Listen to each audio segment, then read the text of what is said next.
నా యొక్క నమస్కారాలు. నా పేరు శ్రీనివాస్ అండి. నేను పశ్చిమ గోదావరి జిల్లా భీమవరంలో ఉంటాను. స్కూల్ టీచర్‌గా పనిచేస్తూ ఉంటాను నేను. ఈరోజు ధ్యాన జగత్ కార్యక్రమం నాకు అవకాశం ఇచ్చినందుకు అందరికీ ధన్యవాదాలు. ముందుగా నా గురించి నేను చేసుకోవాలనుకుంటున్నాను. నేను 2009లో ఈ ధ్యాన కార్యక్రమంలోకి, ధ్యాన మార్గంలోకి నేను అడుగుపెట్టడం జరిగింది. 2009లో పిఎస్ఎస్ఎంలోకి జాయిన్ అయ్యి పత్రిజీ యొక్క ప్రబోధాలు విని ఎంతగానో ఆకర్షితుడినై ఇంకా అప్పటి నుంచి కూడా నిరంతరం ధ్యానం చేస్తూ విత్ ఇన్ 1 year లోనే ఈ క్లాసెస్ చెప్పడం అలవాటైంది నాకు. ధ్యానం కూడా వచ్చిన కొత్తలో చాలా ఎక్కువగా చేసేవాడిని. ఒక విధంగా చెప్పాలంటే 24 hours ధ్యానమే అనుకోవచ్చు. ఏ క్షణం ఖాళీ ఉంటే ఆ క్షణం కళ్ళు మూసేసేవాడిని. ఉదాహరణకి ఆటోలో వెళ్తే ఆటోలో కళ్ళు మూసుకొని ధ్యానంలో, స్కూల్లో ఒక 10 నిమిషాలు వస్తే ఇంటర్వెల్లో కళ్ళు మూసుకొని కూర్చుండిపోయేవాడిని. అలాగే ఆ అనుకుంటే ట్రైన్లో ధ్యానం చేసుకునేవాడిని నేను. ఎక్కడుంటే అక్కడ ఎక్కువ సమయం ధ్యానంలో గడిపేవాడిని. ధ్యానంలోకి వచ్చిన కొత్తలో అసలు ఎవరితో ఎక్కువ మాట్లాడకపోవడం, మిగతా అందరితోని కూడా కాంటాక్ట్స్ తగ్గించేసాను పూర్తిగా. నాకు ఎవరిని చూసినా మాట్లాడాలనిపించేది కాదు. ఇంకా ఏ మాత్రం సమయం వచ్చినా కళ్ళు మూసుకొని కూర్చోవాలనిపించేది. అలాగే చేస్తే అయితే మొదట్లో మా ఇంట్లో వాళ్ళందరూ కూడా కొంచెం అపార్థం చేసుకున్నారు. ఈడేదో అని కొంచెం భయపడ్డారు. అయితే తర్వాత ధ్యానం చేయటం వల్ల నా మార్పులు, నేను హ్యాపీగానే ఉన్నాను అని తెలుసుకొని వాళ్ళు తర్వాత నా గురించి ఇంక పట్టించుకోవడం మానేశారు. అక్కడి నుంచి కూడా నేను ఇంకా ధ్యానం చేస్తూ మన పిఎస్ఎస్ఎం లో జరిగినటువంటి క్లాసులు అన్ని వినేవాడిని. అందరి మాస్టర్స్ యొక్క క్లాసులు వినటం, ఎవరు చెప్పినా వినటం. వాళ్ళు చదువుకున్న వాళ్ళ, చదువు లేని వాళ్ళ కాదు, ఎవరు క్లాస్ చెప్పినా వినటం, రాసుకోవడం చాలా చాలా శ్రద్ధగా చేసేవాడిని. కొంతకాలానికి నేను కూడా చెప్పాలి, ఎంతసేపు నేను వినటమేనా, నేను కూడా చెప్పగలను అని చెప్పి నేను కూడా చిన్న చిన్నగా క్లాసులు చెప్పడం మొదలుపెట్టిన తర్వాత నాకు అర్థమైంది ఏంటంటే నేను చాలా బాగా చెప్పగలను.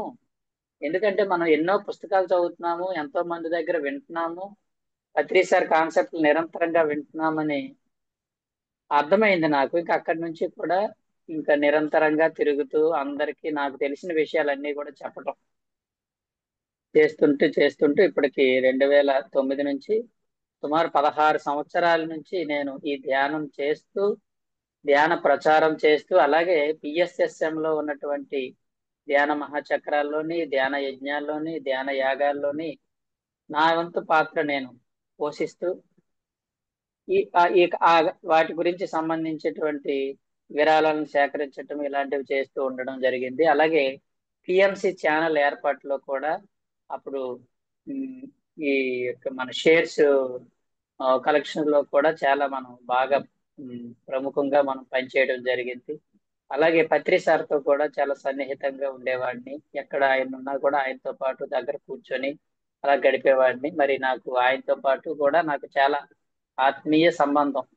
ఒక విధంగా చెప్పాలంటే నాకు ఈ జన్మకి ఆయనే గురువు. ఆయన భూమి మీద ఉన్నాడు కాబట్టే నేను వచ్చానేమో భూమి మీదకి. వచ్చానేమో కాదు, వచ్చాను అని నాకు తర్వాత అర్థమైంది. ఎందుకంటే నాకు ఆయన తప్ప ఇంకెవరు నచ్చరు. నచ్చరంటే నాకు ఆయన నచ్చినంత ఎవరు నచ్చరు నాకు. ఎప్పుడు ఆయన కాన్సెప్ట్సే వింటాను, మళ్ళీ మళ్ళీ మళ్ళీ వింటాను. ఇంగ్లీష్ లో గాని, తెలుగులో గాని ఆయన ఎక్కడ యూట్యూబ్ లో ఎక్కడ ఏం చెప్పినా నేను వింటాను. నాకు తెలిసి ఆయన చెప్పిన యూట్యూబ్ లో ఉన్న కాన్సెప్ట్ నేను విననది ఏది లేదు అనుకుంటున్నాను. నేను అనుకుంటున్నాను ఎక్కడో ఉండొచ్చు కానీ మాక్సిమం ఇంగ్లీష్ అయితేమి, తెలుగు అయితేమి ఆయన చెప్పిన ప్రతి కాన్సెప్ట్ ని వినే ఉంటాను నేను. అలాగే పత్రి సార్ బుక్స్ అన్ని కూడా నేను బాగా చదువుతుంటాను. అలాగే మిగతా పుస్తకాలు కూడా ఎప్పుడు ఏదో ఒక బుక్ చదువుతూనే ఉంటాను. ప్రతి బుక్ ఎప్పుడు ఏదో ఒక బుక్ నా చేతిలో రన్నింగ్ లో ఉంటుంది. ఎప్పుడు ఏదో ఒక బుక్ నాకు రండి, ఒక బుక్ తర్వాత ఒక బుక్, లేకపోతే ఒక బుక్ సగం అయిపోయిన తర్వాత ఇంకో బుక్ తీయటం ఇలా చేస్తూ ఉంటాను. ఎప్పుడు ఏదో ఒక బుక్ చదువుతూనే ఉంటాను. స్వాధ్యాయము, సజ్జన సాంగత్యం కూడా నిరంతరము ఎవరో ఒకరి ఎక్స్పీరియన్స్ ప్రతిరోజు పిఎంసిలో కనీసం ఒక నలుగురు ఐదుగురు అనుభవాలని వినకుండా ఉండను నేను. కంపల్సరీ పడుకునే ముందైనా ఒక 5 6 మంది అనుభవాలు వింటాను నేను ఒక గంట సేపు. రాత్రి నేను కంపల్సరీ ధ్యానం చేసుకుంటాను నేను. ఎలా అంటే ఆ ముందు ధ్యానంలో కూర్చో తర్వాత ఏ అర్ధరాత్రి నాకు మెలకు వస్తుంది. మెలకు వచ్చిన తర్వాత మళ్ళీ ధ్యానంలోంచి మళ్ళీ నిద్రలోకి వెళ్తాను. మళ్ళీ ఒక గంట 2 గంటలు పోయాక మళ్ళీ మెలకు వస్తుంది, మళ్ళీ ధ్యానంలో కూర్చుంటాను. అలా రాత్రి అంతా ధ్యానంలో సగం సగం నిద్రలో గడుపుతూ ఉంటాను అన్నమాట. అంటే రాత్రి అంతా మాక్సిమం నాకు ధ్యానం అవుతూ ఉంటుంది సాధన. డే టైం మళ్ళీ పొద్దున్నే లేచి మళ్ళీ స్కూల్కి వెళ్ళటం. మా పిల్లలు కూడా ఉన్నారు. మా మిస్సెస్ ఆవిడ కూడా ధ్యాని, ఆవిడ కూడా మంచి మాస్టర్, ఆవిడ కూడా చక్కగా ధ్యానం చేస్తారు. అలాగే మాకు 3 పిల్లలండి. మా పిల్లలు కూడా చదువుతూ ఉంటారు. వాళ్ళు మా పెళ్లికి ముందే నేను ధ్యానంలోకి రావడం జరిగింది. పెళ్లికి ముందే ధ్యానంలోకి రావటం వల్ల చక్కగా మా ఇంట్లో ఆ మా మ్యారేజ్ నుంచి కూడా ప్యూర్ వెజిటేరియన్స్ గా మేము ఉండడము, అలాగే మా పిల్లలు కూడా ధ్యాన పుత్రులే అని మేము భావిస్తాం. ఎందుకంటే వాళ్ళు మేము ధ్యానంలోకి వచ్చిన తర్వాత వాళ్ళు పుట్టారు కాబట్టి గొప్ప యోగులే మా ఇంట్లో పుట్టారు అని మేము అనుకుంటాము. మన ఫ్యామిలీ అంతా కూడా ఒక యోగుల ఫ్యామిలీ. మన ఇల్లు అనేది ఒక ఆశ్రమం. మన అందరము కూడా ధ్యాన యోగులం అనుకోవాలి మనం. అంతే. ఇది మనం పూర్వకాలం అంటే ఎక్కడో ఆశ్రమాల్లో ఉండేవారు. ఇప్పుడు మనం ఆశ్రమాలు అంటే ఇదే ఇల్లే ఆశ్రమం. ఏ ఆశ్రమాలు బయటకు పోనవసరం లేదు. మనకి ఇల్లే ఆశ్రమంగా భావిస్తూ నిరంతర ధ్యాన సాధన చేస్తూ మన ఇంటికి వచ్చిన వారికి నిరంతరం ధ్యానం నేర్పిస్తూ అవకాశం ఉన్నప్పుడల్లా బయటికి వెళ్ళి ధ్యానం నేర్పిస్తూ ఇంకా అవకాశం వచ్చినప్పుడల్లా జూముల్లో ధ్యానం గురించి చెబుతూ ఇదే యోగి అంటే ఏంటి? యోగి అంటే పూర్వకాలం యోగ వేరు, ఇప్పుడు నవీన యుగం యోగులు మనందరము కూడా. కాబట్టి ఈ విధంగా నా జీవితము ధ్యాన జీవితము కొనసాగుతూ ఉంది. పత్రిసారు వచ్చి నేను ధ్యానంలోకి వచ్చిన కొత్తలో ఆయన పాటల్లో ఒక మాట విన్నానండి. అది నాకు ఇప్పటికీ అలా అతుక్కుపోయింది. దానికి నేను స్టిక్ అని అయ్యాను. ఏమన్నారంటే ఆ పాటలో, జీవితము ధ్యానానికి అంకితం కావలే మిత్రులారా అన్నాడు ఆయన. జీవితము ధ్యానానికి అంకితం కావలే అన్నారు. అది నాకు ఎందుకో బాగా హత్తుకుంది అది. మన జీవితము ధ్యానానికి అంకితం అయిపోవాలి. అలా ఎవరైతే జీవితాన్ని ధ్యానానికి అంకితం చేస్తారో వాళ్ళే బుద్ధుళ్ళు. బుద్ధుడు అంటే ఏంటంటే తమ జీవితాన్ని సంపూర్ణంగా ధ్యానానికే అంకితం చేసేసేవాడు. వాడు ఎలా ఉంటాడు? వాడిని చూడగానే ప్రతి ఒక్కరికి తెలిసిపోద్ది వీడి ధ్యాని అని. ఎవరికైనా ధ్యానం తెలుసుకోవాలి, ధ్యానం నేర్చుకోవాలి అనిపించిన వెంటనే వాళ్ళ మనసులోకి మనం వస్తే అప్పుడు మనం బుద్ధుళ్ళము లెక్క. కాబట్టి మన జీవితం అంతా కూడా ధ్యానానికి అంకితం చేసుకోవాలి మనం. ఎందుకంటే ఈ సృష్టిలో ధ్యానం కంటే ఇంకా ఉన్నతమైనది ఏమీ లేదు. ఎన్నో జన్మల్లో ఎన్నో పొందినా, ఎన్ని పొందినా ధ్యానం పొందకపోతే ఇంకా జీవితానికి లోటే. కాబట్టి ఏది పొందితే ఇంకా ఏది పొందాల్సిన అవసరం లేదో దాని పేరే ధ్యానం. కాబట్టి మన జీవితంలో ఇంకా అంతకంటే గొప్పది ఏముంది పొందడానికి? మిగతావన్నీ వస్తాయి మనకి ఆటోమేటిక్ గానే. కానీ అన్నిటికంటే ఉన్నతమైన ధ్యానం అయినప్పుడు ఇక జీవితాన్ని మనం అంకితం చేయాల్సిందే ధ్యానానికి. కాబట్టి మనకి ధ్యానం అనేది ఫస్ట్ ప్రయారిటీ, మిగతావన్నీ సెకండ్ ప్రయారిటీగా ఎవరైతే ఉంటారో వాళ్ళే బుద్ధుళ్ళు. కనుక మనందరం కూడా ఈ ఈ మార్గంలోకి వచ్చిన వాళ్ళందరం కూడా ఇంచుమించు అంతే. అయితే ఈ మార్గంలోకి వచ్చిన తర్వాత మనం చక్కగా ధ్యానం చేస్తూ ఉన్నాము. అలాగే నిరంతరము జ్ఞానాన్ని సముపార్జించుకోవాలి. జ్ఞానం అంటే ఎన్నో విషయాలు ఉన్నాయండి, మన ఎన్నో సత్యాలు ఉన్నాయి. అంటే సత్యం ఏంటో తెలుసుకోవాలి ఫస్ట్. ముందుగా సత్యం ఏంటో తెలుసుకోవాలి. తర్వాత ఎలా జీవించాలో తెలుసుకోవాలి. ఫస్ట్ సత్యం ఏంటో తెలుసుకుంటే దాన్ని జ్ఞానం అంటారు. తర్వాత జ్ఞానం వచ్చిన తర్వాత ఇప్పుడు మనం ఎలా జీవించాలి అని తెలుసుకోవడాన్ని బుద్ధత్వం అంటాం. బుద్ధి జ్ఞానం అని రెండు ఉన్నట్టు ముందు జ్ఞానం అండి, ముందు బుద్ధి రాదు ఎవరికి. ముందు జ్ఞానం వస్తుంది. ఎవరికైతే జ్ఞానం ఉంటుందో వాళ్ళకి బుద్ధత్వం వస్తుంది. జ్ఞానానికి ప్రతీక కృష్ణుడు. బుద్ధత్వానికి ప్రతీక బుద్ధుడు. కృష్ణుడు జ్ఞానానికి ప్రతీక. కృష్ణుడు నుంచి మనం ఏం నేర్చుకోవాలి? ఆత్మజ్ఞానాన్ని, జ్ఞానాన్ని నేర్చుకోవాలి. బుద్ధుడి నుంచి ఏం నేర్చుకోవాలి? ఎలా జీవించాలి, ఏది సరైన జీవనమో, జీవిత విధానమో తెలుసుకోవాలి. బుద్ధత్వం అనేది జ్ఞానం లేకుండా అది ప్రశ్నే లేదు. జ్ఞానం తర్వాత స్టేజ్ ఏంటంటే బుద్ధత్వము. కాబట్టి ముందు మనం జ్ఞానం అంటే మన అందరికీ తెలుసు. ఏమిటి జ్ఞానము? బేసికల్ గా జ్ఞానం అంటే ఏంటి? జ్ఞానం అంటే ఇక్కడ ఆత్మ జ్ఞానము. ఎన్నో జ్ఞానాలు ఉన్నాయి. ఇక్కడ మనం సంబోధించేది జ్ఞానం అంటే, ఆధ్యాత్మిక జ్ఞానం అంటే ఆత్మ జ్ఞానము. మనిషికి మొట్టమొదటిగా తెలుసుకోవాల్సింది ఆత్మజ్ఞానం. ఆత్మజ్ఞానం అంటే ఏంటి? తన గురించి తాను తెలుసుకోవడం, తన్ను తాను తెలుసుకోవటం. తన్ను తాను తెలుసుకోవడమే ఆత్మజ్ఞానం. ఇప్పుడు నన్ను నేను తెలుసుకున్నాను, నాకు జ్ఞానం వచ్చింది. అలా అందరికీ తెలుసు, మనందరం తెలుసుకున్నాం. మనల్ని గురించి మనం తెలుసుకున్నాం. ఏమని తెలుసుకున్నాం? మనం అందరము ఆత్మలము అని తెలుసుకున్నాం. ఇంతకు ముందు మనకి ఈ సంగతి తెలియదు. ఈ మధ్య కాలంలో మనం తెలుసుకున్నాం. ఏమని? నేను ఆత్మని, ఈ శరీరాన్ని ధరించి ఉన్న ఆత్మని. అంటే శాశ్వతమైన ఆత్మ పదార్థాలం మనం. ఈ ఆత్మనైన నేను ఇప్పుడు వాడిని కాదు, సృష్టి ఆది నుంచి నేను ఉన్నాను. రాముడి కాలంలో ఉన్నాను, బుద్ధుడి కాలంలో ఉన్నాను, కృష్ణుడి కాలంలో ఉన్నాను. అంతకు ముందు నుంచి కూడా ఉన్నాం మనం. మనకి అంతకు ముందు ఎన్నో యుగాలు జరిగాయి, మనకు తెలియదు. ఎంతో మంది పరమాత్ములు, మహాత్ములు వచ్చారు భూమి మీదకి. కానీ అప్పుడు మనకు తెలియదు. మనకి రాముడు, కృష్ణుడు, బుద్ధుడు వీళ్ళు తెలుసు. ఈ అందరి కాలాల్లో కూడా మనం ఉన్నాం. అక్కడి నుంచి ఇప్పుడు ఇదిగో ఈ కాలంలోకి వచ్చాం మనం. తర్వాత కాలంలో కూడా ఉంటాం, ఎప్పుడూ ఉంటాం మనం. మనం అంతమయ్యే వాళ్ళం కాదు, అనంతంగా ఉండే వాళ్ళము. అనంత కాలం నుంచి ఉన్నాము, అనంత కాలం వరకు మనం ఉంటాము. ఇది ఆత్మ అంటే. నేను ఆత్మని, నేను అనంత కాలంగా ఉన్నాను, ఎప్పటి నుంచో ఉన్నాను, ఇంకా ఎప్పుడూ ఉంటాను నేను. అంటే నాకు చావు అన్నది లేదు. నేను చనిపోను.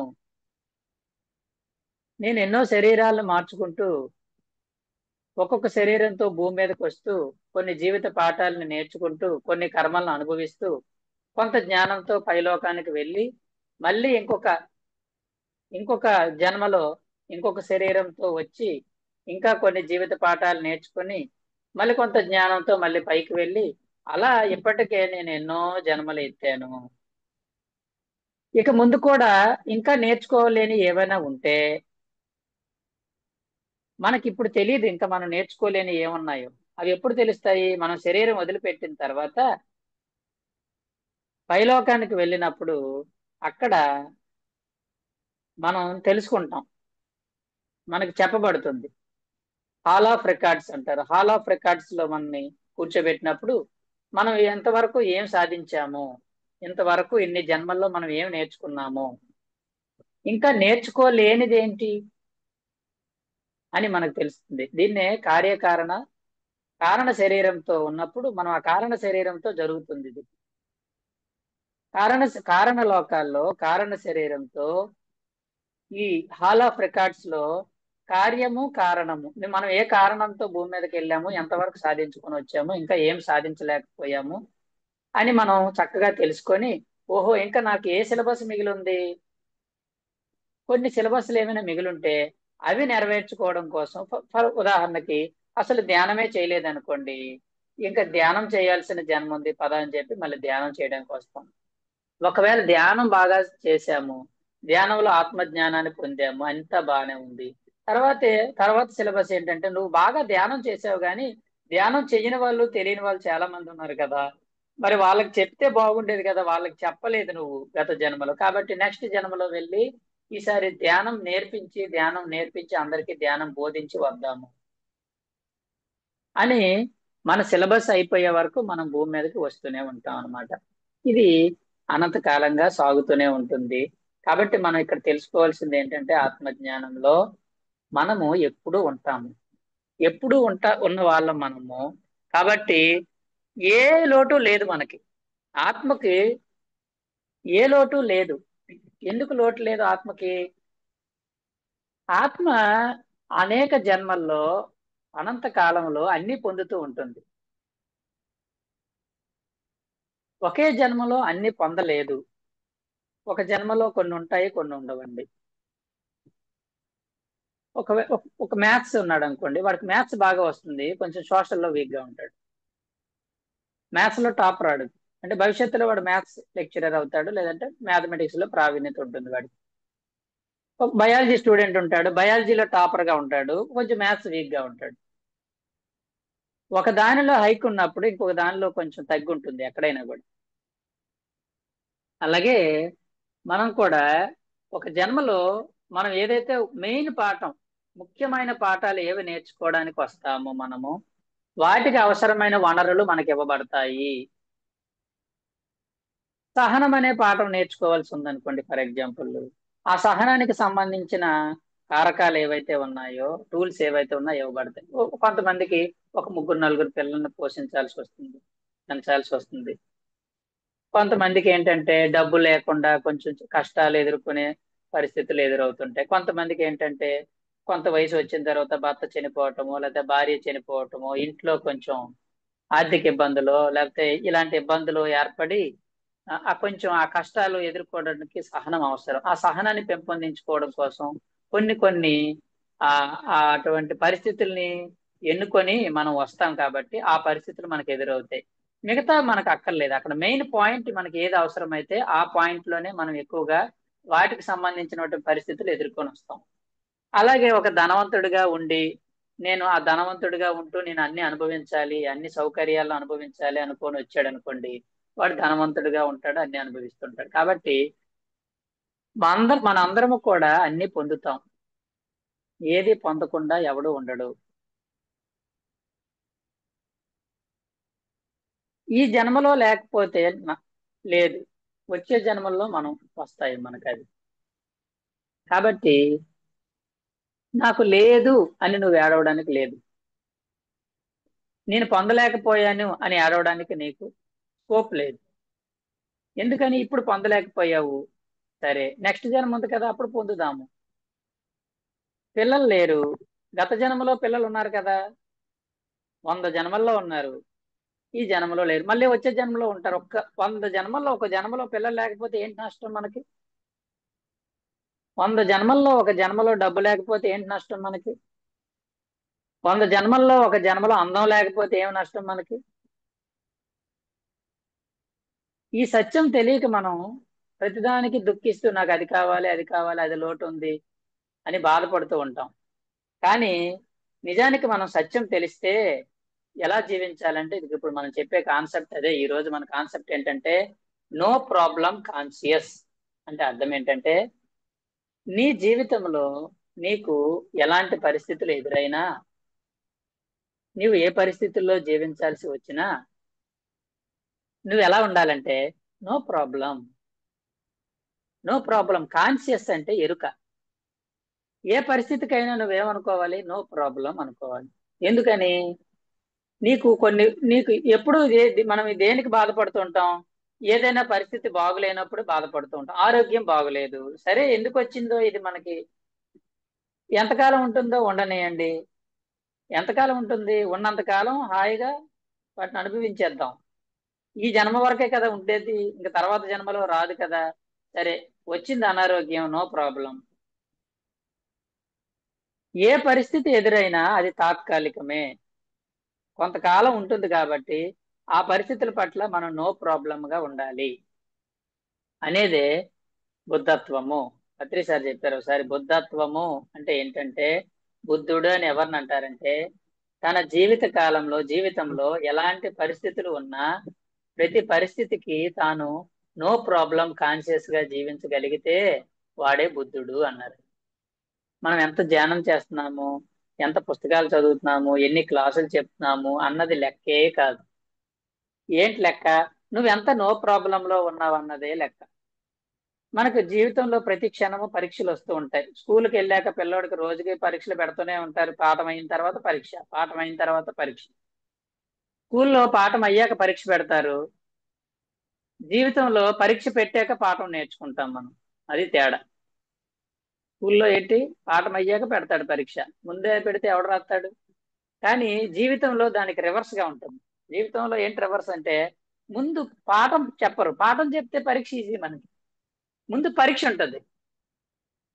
ఆ పరీక్షలో గిలగిల గిలగిల కొట్టుకుంటాం. కొట్టుకొని అందులో లేచి పడి లేచి పడి లేచి పడి బాబోయ్ బాబోయ్ బాబోయ్ అంటాం. ఏంట్రా కర్మరా దేవుడా దేవుడా అంటాం.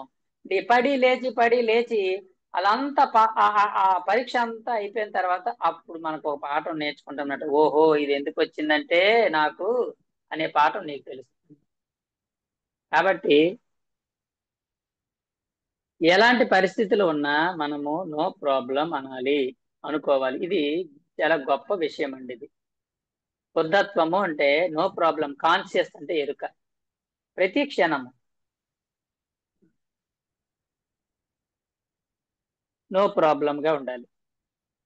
మనల్ని ఎవరైనా తిట్టారు, నన్ను ఎవరైనా తిట్టారు అనుకుందాం ఉదాహరణకి.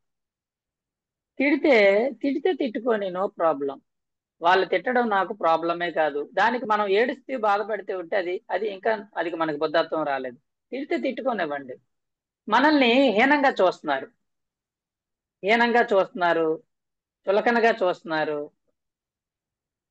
చూస్తే చూసుకోనివ్వండి. నన్ను హీనంగా చూస్తే చూసుకున్నామంటే నాకు నో ప్రాబ్లం. నాకు లేనిపోని నిందలేశారు నా మీద, అవమానించారు నన్ను, నో ప్రాబ్లం, వేసుకునేవాడిని, నో ప్రాబ్లం. ఆర్థిక సమస్యలు వచ్చాయి, ఒకప్పుడు బాగానే ఉండే, ఇప్పుడు ఆర్థిక సమస్యలు వచ్చాయి, నో ప్రాబ్లం, రానివ్వండి, నో ప్రాబ్లం. వచ్చింది ఎంతకాలం ఉంటుందో ఉండనివ్వండి. ఇలాంటి ప్రాబ్లమ్స్ ఉన్న వాళ్ళు ఎంతో మంది ఉన్నారు కదా. తింటున్నాం కదా, ఉంటున్నాం కదా, చూద్దాం ఎంతవరకు ఉంటాయో. ఆత్మలో వచ్చే ప్రతి కుదుపు కూడా, ప్రతి అలజడి కూడా, ప్రతి గందరగోళము కూడా ఈ ఆత్మకు ఒక ప్రగతి మెట్టే, అది గుర్తుపెట్టుకోవాలి. ఆత్మలో జరిగే ప్రతి కుదుపు, ప్రతి అలజడి, ప్రతి గందరగోళం, ఒక్కొక్కసారి గందరగోళాలు ఏర్పడతాయి మనలో, దిగ్భ్రాంతి, అదంతా కూడా ఆత్మకి ఒక ప్రగతి మెట్టు. కాబట్టి అలాంటివి ఎన్ని కుదుపులు వస్తే అన్ని మెట్లు ఎక్కుతూ ఉంటాం మనం. కాబట్టి ఏదైనా రానివ్వండి, ఏ పరిస్థితి అయినా ఎదునివ్వండి, నో ప్రాబ్లం అనాలి. అలా జీవించడమే బుద్ధత్వము. ఇది మనం ప్రాక్టీస్ చేయాలండి. ధ్యానం వచ్చింది మనకి, నేను రోజు శ్వాస మీద ధ్యాస పెట్టి ధ్యానం చేస్తున్నాను. ఆత్మజ్ఞానం వచ్చింది, నేను ఆత్మని, నాకు చావు లేదు.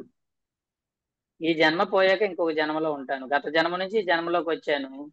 ఇప్పుడు ఏంటి నష్టం వచ్చేసింది నాకు? గత జన్మలో ఏడ్చాను నేను, అయ్యో చచ్చిపోతానేమో, నా బ్రతుకు అయిపోతుందే, 70 ఏళ్ళకే నా జీవితం అయిపోతుందే, నేను చనిపోతున్నానే, నా పిల్లల్ని చూసుకోలేకపోతున్నానే అని ఏడ్చాను గత జన్మలో. ఇప్పుడు ఈ జన్మ వచ్చింది, ఇప్పుడు నాకు బాగుంది కదా ఈ జన్మ. ఇప్పుడు నాకు ఏం నష్టం వచ్చేసింది చెప్పండి? గత జన్మలో చనిపోతానేమో అని బాధపడ్డాను. కానీ తర్వాత ఇంకొక జన్మ వచ్చింది, ఈ జన్మలో మళ్ళీ తల్లిదండ్రులు వచ్చారు, పెళ్ళయ్యాక పెళ్ళం వచ్చింది, పిల్లలు వచ్చారు, ఉద్యోగం వచ్చింది, అన్ని వచ్చాయి నాకు ఇప్పుడు. అలాగే ఈ జన్మ కూడా ఎప్పటికప్పుడు ఎండ్ అయిపోతుంది. ఏంటి ప్రాబ్లం? నెక్స్ట్ ఇంకొక జన్మలోకి వెళ్తాను. నూతన జన్మ. నూతన జన్మలో మళ్ళీ అన్ని కొత్తగా ఉంటాయి. ఆ కొత్తగా ఉన్నాయి ఎంత బాగుంటాయి అన్ని. కొత్త ఒక వింత, పాత ఒక రోత. ఆత్మకు అన్ని వింతలే కావాలి, రోతలు వద్దు. కాబట్టి ఆత్మ ఏం చేసుకుంటుందంటే వింతల కోసం కొత్త కొత్త జన్మలు తీసుకుంటుంది. ఈ పాతగా ఉన్న రోత, పాత శరీరాలను వదిలిపెడుతూ ఉంటుంది. పాత శరీరాలు దానికి వద్దు, బోరు కొడుతుంది ఆత్మకి.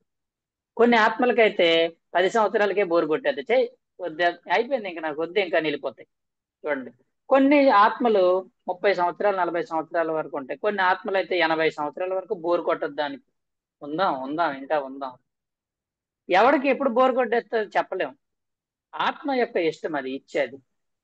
కొన్ని ఆత్మలకైతే చిన్నప్పుడు ఆటలు పాటలు అయిపోయాక ఇంకా చాలే నాకు, ఇంకా బోరు కొట్టేసింది నాకు అని చెప్పి వెళ్ళిపోద్ది. వాళ్ళకంటే బెటరే కదా మనం. 50 సంవత్సరాలు 60 సంవత్సరాలు ఉన్నాం, ఇంకా వాడు 10 సంవత్సరాలకి 15 సంవత్సరాలకనే పోయేది. మనం ఇంకా పోతామేమో అని బెంగెట్టేసుకుంటాం మనం.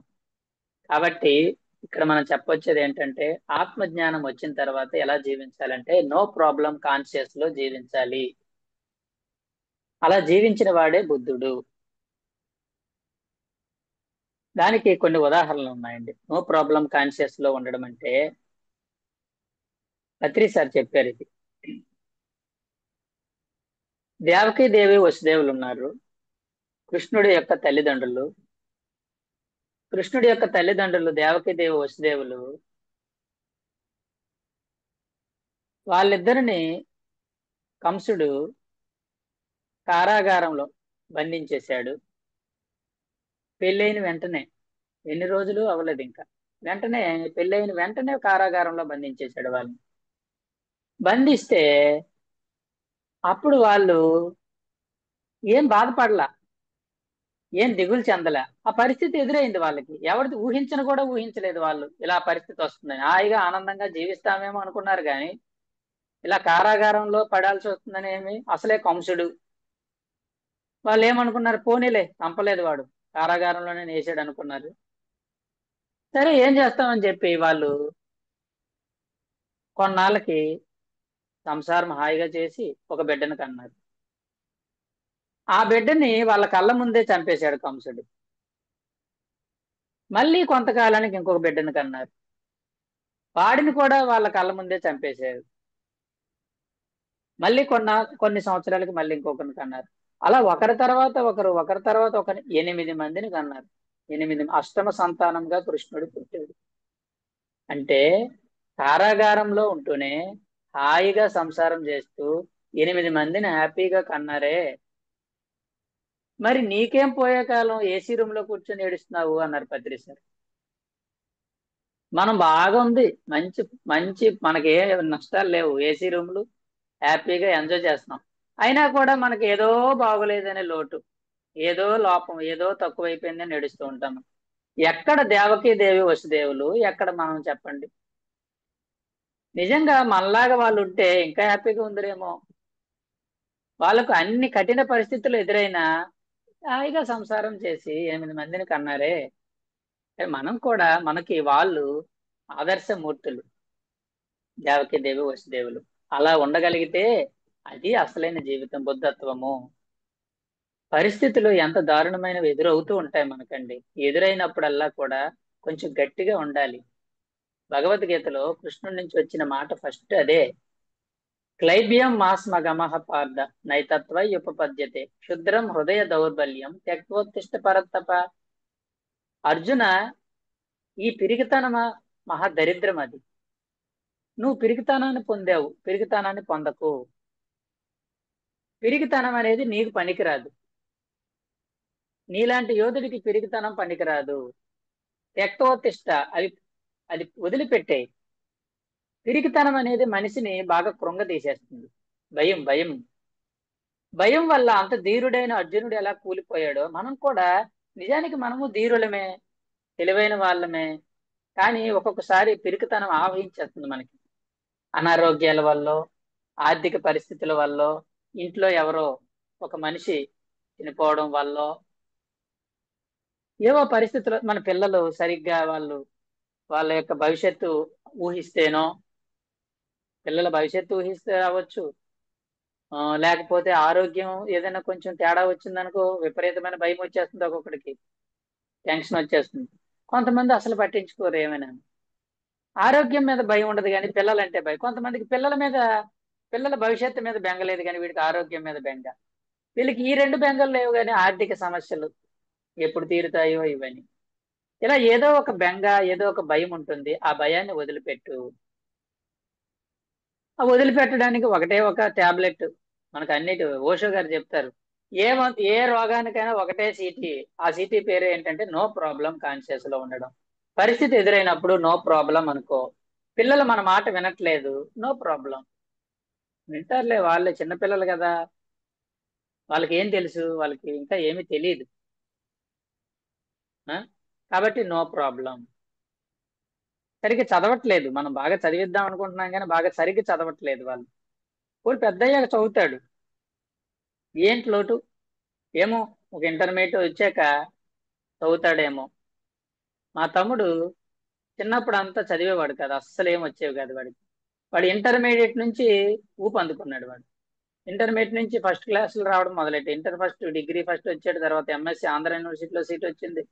తర్వాత ఎంటెక్ లో ఎన్ఐటీలో సీట్ వచ్చింది. తర్వాత పిహెచ్డికి ఎన్ఐటీలో సీట్ వచ్చి ఇప్పుడు యూనివర్సిటీ ప్రొఫెసర్ అయ్యాడు. చిన్నప్పుడు అసలు చదివేవాడు కాదు, ఇప్పుడు ప్రొఫెసర్ అయ్యాడు. ఏంటి ప్రాబ్లము? చిన్నప్పుడు చదవనంత మాత్రం అది ప్రాబ్లం గా ఫీల్ అవ్వకూడదు. ఇలా మనం ప్రతిదానికి ప్రాబ్లం ప్రాబ్లం ప్రాబ్లం అనుకుంటాము. కాబట్టి ఏది వచ్చినా కూడా నో ప్రాబ్లం, నో ప్రాబ్లం, నిద్ర పట్టట్లేదు రాత్రి, అదొక పెద్ద ప్రాబ్లం. ఏంటి ప్రాబ్లం? నిద్ర పట్టకపోతే కళ్ళు మూసుకొని ధ్యానం చేసుకో. శ్వాస మీద ధ్యాస. శ్వాస ఉంది కదా నీకు తోడు.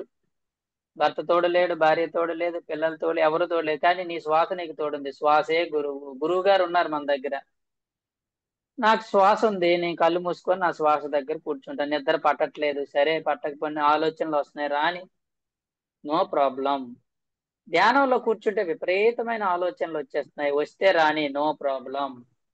నిద్ర పట్టట్లేదు, పట్టకపోతే పట్టకపోయినా నో ప్రాబ్లం. అదే పడుతుంది. కళ్ళు మూసుకొని ధ్యానం చేస్తే 2 రోజుల తర్వాత ఎక్కడికి పోతే నిద్ర. బాగా నిద్రపోయి ఉన్నాం. ఆత్మ ఏం చేస్తుందంటే, ఎదవన్నారు ఎదవ, ఇంక ఎన్ని సంవత్సరాలు నిద్రపోతావురా లేరా అని నిన్ను పడుకోనివ్వదు. ఆత్మ ఏం చేస్తుంది? నిన్ను పొడుస్తూ ఉంటది. లే లే లే లే. ఆత్మ ఉద్దీపనం చెందుతూ, ఆత్మ ఎప్పుడు పడుకోదు, అది ఎప్పుడు మెలకుగానే ఉంటుంది.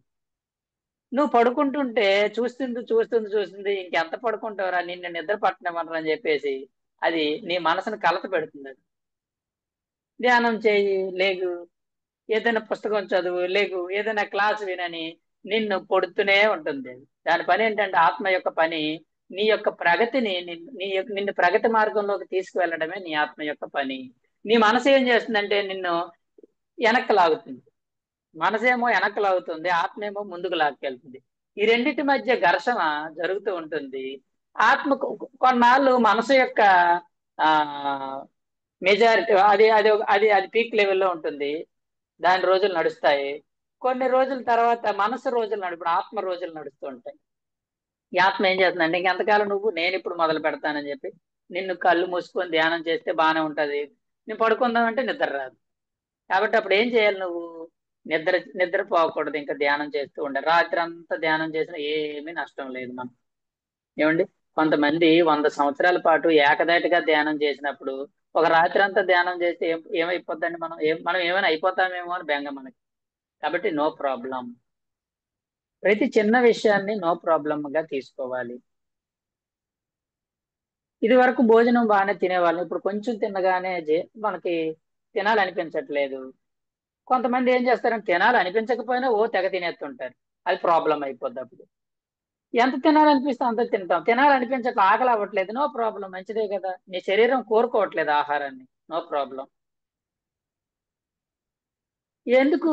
అది ఆకలి వేసినా వేయకపోయినా తినేయకూడదు. ఆకలి వేయట్లేదు అంటే నీకు అవసరం లేదు, నీ బాడీకి అది వద్దంటుంది ఆహారాన్ని.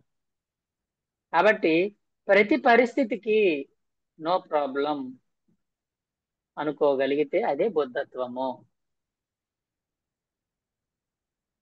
నువ్వేమో నల్లగా ఉన్నాను, నల్లగా ఉంటే ఏంటి నీకు ప్రాబ్లం ఏంటి చెప్పండి? No problem.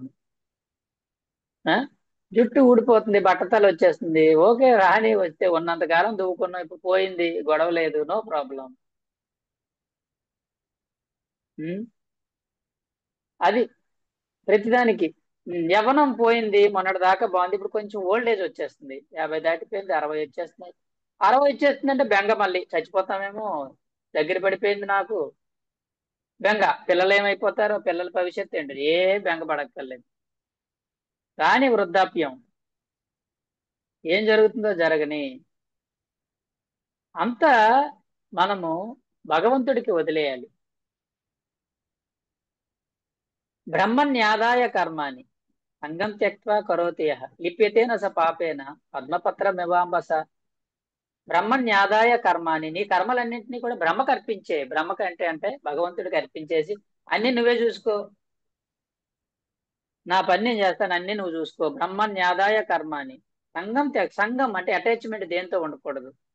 నీ పిల్లల మీద, నా పిల్లలు ఏమైపోతారో, నా భవిష్యత్, దేని మీద అటాచ్మెంట్ వద్దు, అన్ని భగవంతుడికి అర్పించేసి.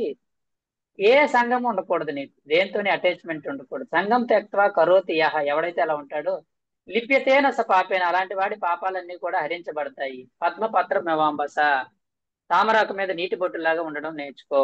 ఉండు గాని దేంతోనే అంటి పెట్టుకోకు, దేంతోనే అటాచ్మెంట్ ఉండకు. జరగాల్సినవన్నీ జరుగుతూ ఉంటాయి. నువ్వు ప్రతిదాన్ని భగవంతుడికి అర్పించి, వాళ్ళు చూసుకుంటాడు. చూసుకునేవారు ఉన్నారు మన సృష్టిలో. కాబట్టి దేనికి కలత చెందకు, నో ప్రాబ్లం. ఏ పరిస్థితి అయినా నువ్వు ఎందుకు వచ్చిందో రాని. మనం ప్రతిదాన్ని పట్టించుకుంటాం. ఆ పట్టించుకోవడం అనేదే ప్రాబ్లం. దేన్ని కూడా మనం ఎక్కువగా పట్టించుకోకూడదండి. Too much is too bad. English లో సామెత. Too much is too bad. ఏదైనా ఎక్కువ చేస్తే అది బ్యాడే. దేన్ని ఎక్కువ పట్టించుకోకూడదు, ఏది ఎక్కువ చేయకూడదు మనం. ఆ ఎక్కువ చేయడం అనేది మనకి హాని కలిగిస్తుంది. కాబట్టి మనం తెలుసుకోవాల్సింది ఏంటంటే, నో ప్రాబ్లం కాన్షియస్ లో జీవించటం అనేది బుద్ధత్వము. ఒక మనిషి బుద్ధుడు అని ఎవరిని అంటారంటే, భద్రిసారి చెప్పాడు, వాడి ధ్యానము కొలమానం కాదు, వాడి జ్ఞానం కొలమానం కాదు, వాడి జీవితంలో వాడు ఎంత నో ప్రాబ్లం కాన్షియస్ లో ఉన్నాడు అది కొలమానం. కొంతమంది ఉంటారు, ఆ ఇంట్లో చనిపోతారు కానీ వాడి డ్యూటీ వాడు చక్కగా చేసుకుంటాడు. బాధ ఉంటుంది కానీ వాడి డ్యూటీ వదిలిపెట్టడు. అలాగే మేడం గారు, పద్మావతి మేడం గారు ఉన్నారు. ఆవిడ సమస్యలు ఆవిడకు ఉన్నా కూడా రోజు క్లాసులు చెప్తూ ఉంటారు ఆవిడ. ఎప్పుడు క్లాసులు మానకుండా చెప్తుంటారు. ఆవిడ సమస్యలు ఆవిడకు ఉండొచ్చు, ఇంట్లో సమస్యలు ఉంటాయి, ఎవరికైనా ఉంటాయి, నాకుంటే ఆవిడ. కొంతమంది ఏం చేస్తారంటే, క్లాస్ నాకు ఈ రోజు కొంచెం పని ఉందండి, మా ఇంట్లో కొంచెం ప్రాబ్లం ఉంది, రేపు చెప్తానండి, ఎల్లుండి చెప్తాను, నా వల్ల కాదండి, నీరు నీరు గారిపోతాం, నిర్వీర్యం ఆ నిర్వీర్యత అనేది పనికిరాదు. మనం ఎలాంటి పరిస్థితుల్లో ఉన్నా మన డ్యూటీ మనం చేస్తూ ఉండాలి.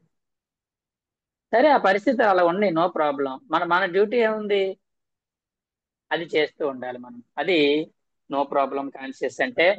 అయితే చివరికి ఒక ఒక ఒక ఒక ఒక పాయింట్ చెప్తాను నేను.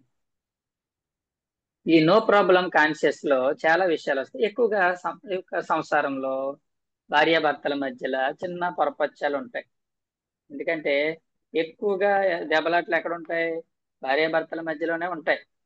తల్లికి కొడుకులకి ఉన్నా, తండ్రికి కొడుక్కి ఉన్నా ఏమి పెద్ద ఏమి ఉండవు. అవి పెద్ద లెక్కలోకి రావు. ఆ అవి దానివల్ల ఇబ్బంది కూడా లేదు. కానీ మెయిన్ ఏంటంటే భార్యాభర్తల మధ్య వచ్చినవి గొడవలే ప్రమాదకరమైనవి. ఎందుకంటే నువ్వెంత అంటే నువ్వెంత. ఆ ఎవరికైనా ఆత్మాభిమానం ఉంటుంది. ఆ ఆత్మాభిమానాన్ని చంపుకుని ఎవరు బ్రతకలేరు. కొంతమంది కొంతవరకు సహిస్తారు, తర్వాత కూడా సహించలేరు కదా. కాబట్టి ఈ పరిస్థితులు అనేవి ఎదురవుతుంటాయి. అయితే ఇలాంటివి ఏమి లేకుండా ఉండాలంటే ధ్యానం చేయాలండి. ధ్యానం వల్ల ఏం లాభం అంటే, ఇదిగో ఇవే లాభాలు. మనకి ఎక్కడెక్కడైతే సరి అన్ని ప్రాబ్లమ్స్ ఎదురవుతుంటాయో అలాంటివన్నీ సాల్వ్ చేయబడతాయి మనకి. ధ్యానం చేయకపోతే మన గొడవలు ఎలా ఉంటాయంటే, భార్య భర్తల గొడవలైనా బయట వాళ్ళతో గొడవలైనా ఎలా ఉంటాయి తెలిసిన, ధ్యానం చేయకపోతే రాయి మీద గీతల్లా ఉంటాయి. రాయి మీద గీత ఎలా ఉంటుంది చెప్పండి, గీసామంటే అది మళ్ళీ పోదు. అంటే అది శాశ్వతంగా ఉండిపోద్ది అది. ఇంకా వాళ్ళ ముఖం, వీడి ముఖం వాడి చూడు, వాడి ముఖం వీడి చూడు. చాలా మందిని చూస్తాం, అన్నదమ్ములు ఇద్దరు దెబ్బలాడుకొని చిన్న చిన్న విషయాలకి ఇంకా జీవిత కాలంలో వాళ్ళు కలవరు, వాళ్ళు దేనికి మాట్లాడరు, శత్రువులు, బద్ధ శత్రువులు అయిపోతారు. అంటే వాడికి ధ్యానం లోపం. ధ్యానం చేసే వాళ్ళు చిన్న చిన్న గొడవలు, వాళ్ళ గొడవలు ఎలా ఉంటాయి తెలుసా, నీటి మీద గీతల్లా ఉంటాయి. నీటి మీద గీత ఎలా ఉంటుంది అంటే, ఇలా గీసినంతసేపే ఉంటుంది, తర్వాత మళ్ళీ ఈ చివరికి ఏళ్ళు వెళ్ళేసరికి ఆ గీతే ఉండదు. అంటే అంత తక్కువ సమయం ఉంటాయి గొడవలు. ధ్యానం చేసే వాళ్ళ గొడవలు నీటి మీద గీతలు. ధ్యానం చెయ్యని వాళ్ళ యొక్క గొడవలు, కలహాలు రాయి మీద గీతల్లా ఉంటాయి. కాబట్టి మనం ధ్యానం చేస్తే అసలు ఏ కలహాలు ఉండవు, ఏ ప్రాబ్లమ్స్ ఉండవు. ఒకవేళ ఇన్ కేసు అలాంటి పరిస్థితులు, ఒక మనిషి ఇంట్లో భర్త ధ్యానం చేసి భార్య చేయకపోయినా, భార్య ధ్యానం చేసి భర్త చేయకపోయినా ఒక్కొక్కసారి వస్తుంటాయి, సమస్యలు వస్తాయి. వచ్చినప్పుడు ఎలా ఉండాలి మనము, ఎలా ఉండాలంటే నో ప్రాబ్లం. సరే, ఆయన వినట్లేదు, ఏం చేస్తాం, తిడుతున్నారు నన్ను, నో ప్రాబ్లం, తిడితే తిట్టనివ్వండి. నన్ను అర్థం చేసుకోవట్లేదు, నాకేమో ధ్యానం అంటే ఇష్టం, ఆయనేమో నువ్వు ధ్యానం చేసి ఇలా ఎందుకు నువ్వు పిచ్చిదానిలా తయారయ్యావు అంటారు. సరే అనుకుంటే అనుకోండి, నో ప్రాబ్లం. దీనికి ఒక చిన్న స్టోరీ ఉంది, అది చెప్తాను. ఆ స్టోరీ ఏంటంటే, సోక్రటీస్ లైఫ్ స్టోరీ అండి అది. సోక్రటీస్ లైఫ్ లో సోక్రటీస్ గారు, ఆయన గొప్ప తత్వవేత్త, ఆయన గొప్ప ఫిలాసఫర్. ఇప్పుడు ఇండియాలో బుద్ధుడు ఎలాగో, ఆ, గ్రీస్ దేశంలో సోక్రటీస్ అలాగనమాట. ఆయనకి చాలా మంచి పేరు ఉండేది సమాజంలో. ఆయనకి అంత గౌరవం ఉండేది. కానీ ఇంట్లో వాళ్ళ భార్య మాత్రం చాలా గయ్యాలిదనమాట. ఎంత గయ్యాలిదంటే, ఆ మామూలు గయ్యాలిది కాదు, పరమ గయ్యాలి. గయ్యాలంటే ఏం లేదు, ఆయన్ని ఎప్పుడు వేపుకు తినేది. అయితే ఆవిడ పరిస్థితులు కూడా అలాగుండేవి. ఈయన ఇంట్లో పట్టించుకునేవాడు కాదు, ఏ పని చేసేవాడు కాదు, ఇంట్లో ఏమవుతుందో చూసేవాడు కాదు. ఇంక ఏమి ఇల్లు భార్యని పట్టించుకోకపోతే ఎవరికైతే మాత్రం ఎలా ఉంటుందో అలాగే ఉంటుంది. ఆ విధంగా ఆవిడ ఒక గయ్యాలిగా మారిపోయి మొత్తానికి ఒక గయ్యాలి గంపగా తయారైంది ఆవిడ. అయితే ఈ సంగతి తెలియక ఒకసారి అతని ఫ్రెండ్ ఏమన్నాడంటే సాక్రటీస్‌తో, "ఒరేయ్! మీ ఇంటికి వచ్చి నేను మీ ఆతిథ్యం పొందాలని ఉందిరా నాకు మనసులో" అన్నాడు. అప్పుడు సాక్రటీస్‌కి తెలుసు, వాడికి తెలీదు సంగతి. సాక్రటీస్ అన్నాడు, "వద్దులేరా మా ఇంటికి వద్దులేరా" అన్నాడు. "లేదు లేదు నీ ఇంటికి రావాలి నేను. కనీసం మీ భార్య చేత్తో కనీసం ఒక కప్పు కాఫీ అయినా తాగుతాను, నేను తాగాలని ఉంది నాకు. మీ ఆతిథ్యాన్ని పొందాలి, నువ్వు కాదనకు" అంటాడు. సరే అయితే నీకు అంత సరదాగా ఉంటే, నీకు అంత ఇష్టంగా ఉంటే నేను కాదన్ను. కమ్ కమ్ అంటాడు. అనగానే వీడు ఎగేసుకుంటూ ఆ అందరికి చెప్పేస్తాడనమాట. నేను ఈరోజు సాక్రటీస్ ఇంటికి వెళ్తున్నాను. ఏమనుకుంటున్నారు, నేను మా వాడు నాకు బెస్ట్ ఫ్రెండ్ అని చెప్పి ఓ తెగ గంతులు వేసుకుంటూ వెళ్ళాడు. వెళ్ళేసరికి తెలుసు కదా, ఇంట్లో సాక్రటీస్ భార్య ఉండి మొదలెట్టింది అనమాట ఆవిడ. ఫుల్ గా రఫ్ ఆడించేసింది సాక్రటీస్ ని. ఫుల్ గా రఫ్ ఆడించేస్తుంటే వీడికి అర్థం కాలేదు, ఎవర్రా ఈవిడ అంటే మా ఆవిడరా అన్నాడు. ఊరిని ఇలాంటి ఆవిడ ఉంది అంటారా నీకు అనుకున్నాడు మనసులో. కాసేపు తిడుతూ తిడుతూ తిడుతూ తిడుతూ కాసేపు అయ్యాక ఈ ఫ్రెండ్ అని తిట్టడం మొదలెట్టింది. "నువ్వే పెద్ద దండగ నాకు, నీతో పాటు ఇలాంటి ఎదవలనందరినీ తీసుకొస్తావు ఇంటికి, ఈ ఏం ఎదవ సంత నాకు" అని చెప్పేసి తిడుతూ ఉంటే ఈ ఫ్రెండ్కి భయం వేసి అటు చూసి ఇటు చూసి, "ఒరే వెళ్ళిపోతాను అన్నాడు. "వద్దురా ఎక్కడికి వెళ్ళిపోతావు, ఆగి టీ తాగి వెళ్తావు" అంటే, "టీ టీ లేదు నీకు దండం" అని చెప్పి తుర్రమని పారిపోయి వచ్చేసాడు అన్నమాట. పారిపోయి వచ్చేస్తే మర్నాడు వీధిలో కనబడ్డాడు అన్నమాట వాళ్ళ ఫ్రెండ్ సోక్రటీస్ కి. "ఏరా నువ్వు నిన్న టీ తాగుతానని వచ్చావు, మరి వెంటనే వెళ్ళిపోయావు, ఏంటి నీ కథ" అంటే, "ఒరే బాబోయ్, నేనేమో ఇంతకాలం మా భార్య పెద్ద దరిద్రపుది అనుకున్నాను. మీ ఇంటికి వచ్చాక అర్థమైంది, మీ ఆవిడతో పోలిస్తే మా ఆవిడ దేవతరా నాయన. అలాంటి భార్య ఎక్కడ దొరికిందిరా నీకు" అని చెప్పేసి ఆయన అంటూ అన్నాడు. "సరే గాని నువ్వు, నేను ఒక 5 నిమిషాలు కూర్చోలేకపోయాను మీ ఇంట్లో. నువ్వు ఇంతకాలం ఎలా భరించావురా మీ భార్యని, ఇంతకాలం ఎలా భరిస్తున్నావు నువ్వు? హాయిగా ఉన్నావు, ఆనందంగా ఉంటావు. ఆవిడేమో 5 నిమిషాలు ఉండలేకపోయాను నేను, నాకే భయం వేసింది. రోజు ఎలా భరిస్తున్నావు నువ్వు" అంటే అప్పుడు సోక్రటీస్ చెప్పాడు, "దానికేముందరా, చూడు ఆ రోడ్డు మీద చూడు, ఒక పెద్ద ట్రక్ వెళ్తుంది అనమాట. ట్రక్ వెళ్తుంటే చూడు ఆ రోడ్డు మీద ఏం వెళ్తుంది చూడరంటే ట్రక్ వెళ్తుంది. ఆ ట్రక్ సౌండ్ ఎలా ఉందిరా అన్నాడు. ఎలా ఉందిరా, డుర్రు అని సౌండ్ వస్తుందిరా" అన్నాడు. ఇప్పుడు ఆ డుర్రుమనే సౌండ్ మన ఇద్దరికి ఏమైనా ప్రాబ్లం ఏంట్రా ఇక్కడ అని అడిగాడు. "మన ఇద్దరికి ఏం ప్రాబ్లం ఏముంది, దాని మనల్ని అది వెళ్ళిపోతుంది, మన పని మనం చేసుకుంటున్నాం ఇక్కడ" అన్నాడు. "అంతే కదా, అలాగే మా ఇంట్లో కూడా ఒక పెద్ద ట్రక్ ఉంది అనుకున్నాను రా" అన్నాడు అంతే. అనగానే వాడికి ఇదే, అది రోజు డుర్రం అంటూనే ఉంటది, నా పని నేను చేస్తాను. నేను ఇంటి నుంచి బయట నుంచి ఇంటికి వెళ్తాను, ముందే ఫిక్స్ అయిపోతాను అది ఎలాగో డుర్రం అంటదని. నేను లోపలికి వెళ్ళేసరికి డుర్రం అంటది. నేనేమో అలా కాసేపు కూర్చుంటాను, ఆ డుర్రం అంటూనే ఉంటది. కొంచెం గిన్నెలో ఎత్తి చూస్తాను, ఏదో వండిండి ఉంటదని, ఆ వండింది ఏమో వేసుకుంటాను, తింటున్నంత సేపు డుర్రం అంటూనే ఉంటది అది. చక్కగా తినేసి కాసేపు తినేసాక హాయిగా పడుకుంటాను. ఆ పడుకున్నంత సేపు నేను నా గురక నాదే, దాని గురక దానిదే, డ్రర్ అంటూనే ఉంటుంది, నా పని హాయిగా పడుకుంటాను, మళ్ళీ లేస్తాను బయటకు వస్తాను, ఏముందిరా ఇది మాత్రం, నో ప్రాబ్లం అన్నాడు. ఆ సోక్రటీస్ ఏమన్నాడంటే, నో ప్రాబ్లం, ఆవిడ డ్రర్ నాకేంటి ప్రాబ్లం చెప్పు, ఆవిడ పని ఆవిడది, నా పని నాదే. ఆ ఆ మాత్రం దానికి ఆవిడని ఆడిపోసుకొని ఆవిడని తిట్టేసి కలహాలు తెచ్చుకోవాల్సిన అవసరం ఏముందిరా అని చెప్పేసి ఈ నో ప్రాబ్లం అంటే, సోక్రటీస్ లాగా మనం కూడా ఏవైనా ఇంట్లో చిన్న చితగా ఉంటే నో ప్రాబ్లం అనుకోవాలి. ఆవిడ తిట్టింది, మా ఆవిడ బెల్లం నాకు తిట్టదేంటండి, నువ్వు నన్ను తిడతావా, భర్తనే తిట్టుతావా అంటే, తిడితే భర్తను కూడా తిట్టుకోకపోతే ఇంకెవరిని తిడతాదండి ఆవిడ, పక్కింటి వాడిని కూడా తిట్టలేదు ఆవిడ. మహా తిడితే భర్తని పిల్లల్ని తిడతది కదా, మన భార్య మనల్ని తిట్టకపోతే ఎవరిని తిడుతుంది? అలాగే మన భర్త మనల్ని తిట్టకపోతే ఎవరిని తిడతారు? భర్త భార్య, భార్య భర్త తిట్టుకోదు అన్యోన్య సంబంధం. అంటే ఎంతసేపు కలిసి ఉండడం కాదు, దెబ్బలాడుకోవడం కూడా అన్యోన్యమే. అందులో కూడా బోల్డ్ అంత ప్రేమ వస్తుంది బయటికి. బాగా తిట్టాకే మంచి బాగా పెడతారు వాళ్ళు. పాపం తిట్టేసాను మా ఆయన్ని, తిట్టి ఇంక ఈ రోజు మంచి ఆయనకి ఇష్టమైన వండి పెడతాను. తిట్లు లేదనుకో, తిట్లు ఉండవు అట్లు ఉండవు, మనకి ఏం ఉండవు. బాగా తిడితే అట్లు కూడా పడతాయి మనకి. కాబట్టి అలాగే ఈవిడేమో భార్యను తిట్టేస్తాడు, పాపం ఆవిడ ఏడుస్తుంది. తిట్టేసిన తర్వాత ప్రేమ పెరుగుతాడు, అప్పుడు వాడు ఏం చేస్తాడు, వాళ్ళ ఆవిడకి ఏమి ఇష్టమో ఆవిడ తెచ్చి ఇస్తుంటాడు అన్నమాట. అంటే ఏమో తిట్టాక కూడా ప్రేమ ఉంటుంది, ప్రేమ లేకుండా ఎవరు కూడా.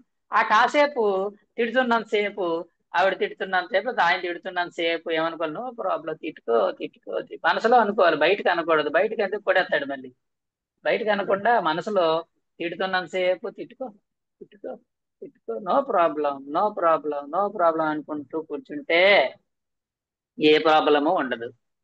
పత్రిసారి చెప్పేవారు అన్నమాట. ఒక పిరమిడ్ మాస్టర్ అంటే ఎలా ఉండాలంటే, దున్నపోతు మీద వాన కురిసినట్టు ఉండాలయ్యా అనేవాడు.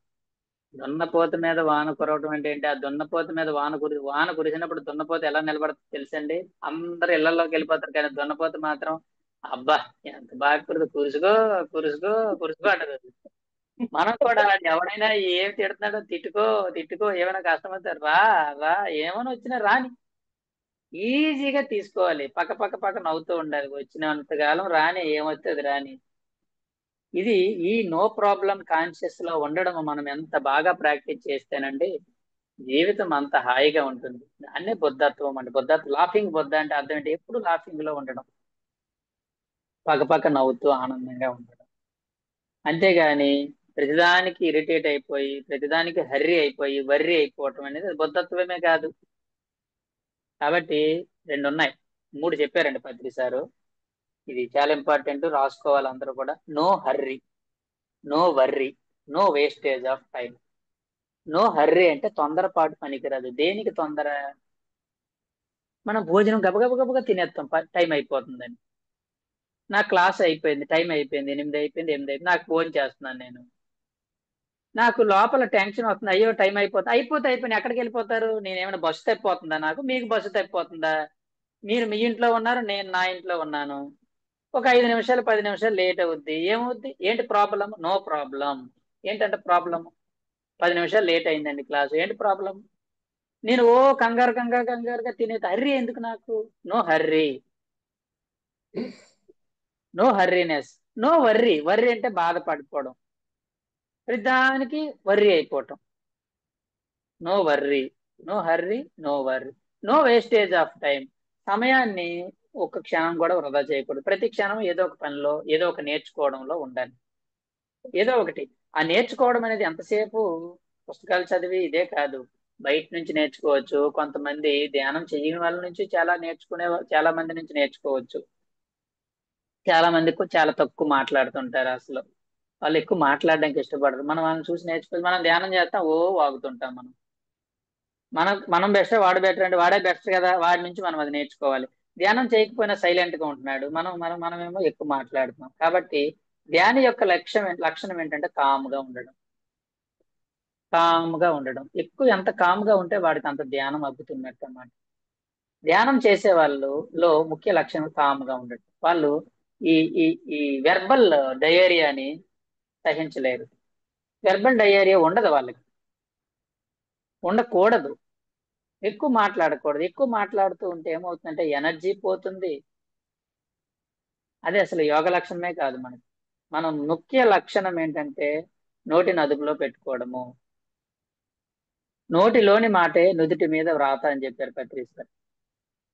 కాబట్టి మాటలు తక్కువ మాట్లాడాలి. ధ్యానం చేస్తున్న కొద్దీ మన మాటలు కంట్రోల్ వచ్చేస్తాయి, అసలు మాట్లాడబుద్ధి కాదు. సమయాన్ని ఒక క్షణం కూడా వృధా చేయబుద్ధి కాదు మనకి. వేస్ట్ చేయకూడదు. ఏదో బుక్ చదువుకోవటము, లేకపోతే ఏం ఖాళీ లేదు, కళ్ళు మూసుకొని ధ్యానం చేసుకుంటాను. ఖాళీ ఉంటే, లేదంటే ఏదో పని ఉంటే పని చేసుకుంటాను.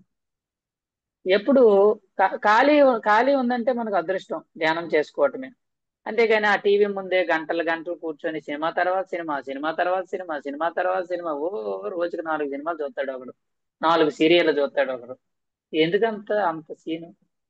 ఏదో కాసేపు అలా చూసి మళ్ళీ వచ్చేయాలి. వచ్చేసి మన సమయం ఇది చాలా విలువైనది. భూమి మీద మనం పుట్టిన తర్వాత ఈ సమయం చాలా విలువైనది. ధ్యానం లేకముందు, జ్ఞానం లేకముందు వేరే పరిస్థితి. ధ్యానం వచ్చాక, జ్ఞానం వచ్చాక నువ్వు సమయాన్ని వృధా చేస్తే మనంత మూర్ఖుడు ఎవడు ఉండడు. ఎందుకు? పుస్తకం చదివాం, బోరు కొట్టింది, ఓకే అప్పుడు సినిమా చూద్దాం అని. అంతే తప్ప పుస్తకాలు చదవడం మానేసి సినిమాలు కాదు. కాసేపు బుక్ చదివానండి, 2 గంటలు చదివాను, బాగానే ఉంది. ఓషో గురించి చదివాను, బాగుంది, చక్కగా ఉంది. కానీ ఇంకా చదవబుద్ధి కావట్లే, బోరు కొడుతుంది నాకు. తీసేసి పుస్తకం పక్కన పెట్టి మంచి సినిమా పెడతాను. మంచి సినిమా పెట్టి ఓ చక్కగా ఆ బ్రహ్మానందం జోకులు అవన్నీ చక్కగా ఎంత బాగుంటాయి, నవ్వుతూ ఉంటాము. 1 గంట సేపు అయ్యాక మళ్ళీ అది బోరు కొట్టేసింది. మళ్ళీ కాసేపు ధ్యానం చేసుకుంటాం. ఆ ధ్యానం కూడా మళ్ళీ కాసేపటికి బోరు. కాసేపు ఎవరో అనుభవాలు వింటాం, లేదా కాసేపు పిల్లలతో మాట్లాడుకుంటాం. ఏదో ఒకటి రకరకాలుగా మనం పండించుకోవాలి జీవితాన్ని. అన్నిట్లోని మనం హ్యాపీగా ఆనందంగా ఉండడం నేర్చుకోవాలి. ప్రతి దాన్ని ఎలా ఎంజాయ్ చేయడం నేర్చుకోవాలి. ప్రతి చోట నుంచి నేర్చుకోవాలి. ఇది వెరీ ఇంపార్టెంట్ అండి. ప్రతి ఒక్కరిలోని ఏదో ఒక క్వాలిటీ ఉంటుంది. ప్రతి ఆత్మలోని ఒక క్వాలిటీ ఉంటుంది, దాన్ని పట్టుకోవాలి. కొంతమంది లావుగా ఉంటారు కానీ చాలా హుషారుగా ఉంటారు. కొంతమంది బక్కగా ఉంటారు కానీ ఎప్పుడు నీరసంగా బద్ధకంగా ఉంటారు. కొంతమంది ఎంత లావుగా ఉన్నా చక్క చక్క చక్క చక్క పని చేస్తుంటారు. వాడిని చూసి అది నేర్చుకోవాలి. ఓహో, చకచకా పని చేయడం నేర్చుకోవాలి. మా అమ్మ ఉంది. మా అమ్మ అసలు ఎప్పుడు, మా అమ్మ నాన్నలు ఎప్పుడు ఖాళీగా ఉంటారు. అసలు ఏదో పనిలో ఉంటది మా అమ్మ మా నాన్న. మా అమ్మగారు అయితే మరిన్ని ఎప్పుడు ఏదో ఒక పనిలో. ఆవిడకి రెస్ట్ తీసుకోవడం ఇష్టం ఉండదు అసలు. ఆ రాత్రి పడుకోవటమే, తర్వాత పొద్దున్నే లేచిపోయి మళ్ళీ మొదలు పెట్టేస్తుంది పనులు. మళ్ళీ ఏదో పని చేస్తూనే ఉంటది, ఎప్పుడు ఏదో ఒక పనిలో ఉంటదండి. నేను చూసి అనుకుంటాను, మనం ధ్యానం చేస్తున్నాం, మనం కంటే వాళ్ళే బెటర్ అనిపిస్తుంది. ఎందుకంటే మనం అప్పుడప్పుడు బద్ధకిస్తాం. మనం బద్ధకం అనేది మొదటి శత్రువు ఆత్మకి. అహంకారం అనేది రెండవ శత్రువు. నాకు జ్ఞానం వచ్చేసింది, నేను ధ్యానం చేస్తున్నాను, నాకు అన్ని వచ్చు అనుకోవడం అనేది రెండవ శత్రువు. మూడవ శత్రువు ఏంటంటే పనికిరాని మంచి చేయటం, వాళ్ళ పని మనం చేయటం. వాళ్ళు చేయగలిగింది మనం ఎందుకు చేయాలి, వాళ్ళు చేస్తారులే. కొంతమంది ఉంటారు, పుస్తకం చదువుకోవచ్చు కదా, పుస్తకం చదువుకుంటే వస్తాయి. ఓకేనా? ఇలా మన మన వాళ్ళ పని మనం చేయకూడదు, అది శత్రువు. అది మనకి. దీన్ని సాత్విక గుణ దోషం అంటారు. సాత్విక గుణ దోషం అంటే పనికిరాని మంచి చేయటము, లేకపోతే మనకు మంచి పేరు రావడం కోసం అవతల వారికి మంచి చేయడం. నేను మంచి అనిపించుకోవాలని గడిది గుడ్డి అనిపించుకుంటాను. 4 రోజులు మంచి అంటారు, ఆడే తిడతాడు మనం. ఎవడు మనల్ని మంచి అనుకుంటాం మనం. నేను అందరి దగ్గర మంచి అనిపించుకోవాలి, ఎవరి దగ్గర చెడు అనిపించుకోకూడదు అనేది రాంగ్. అది ఎన్లైటన్మెంట్ కాదు. అనుకుంటే చెడు అనుకోని, నన్ను ఎవడు మంచి, మనం మంచి వాళ్ళము కాదు చెడ్డోళ్ళము కాదు, అలా ఉండాలి మనం. అవసరమైనప్పుడు మంచిగా ఉంటాం, ఇంకో అవసరం లేనప్పుడు చెడ్డగా ఉంటాం. నీలో రెండు గుణాలు ఉండాలి, అది ఎన్లైటన్మెంట్ అంటే. కృష్ణుడు మంచోడా చెడ్డోడా చెప్పండి?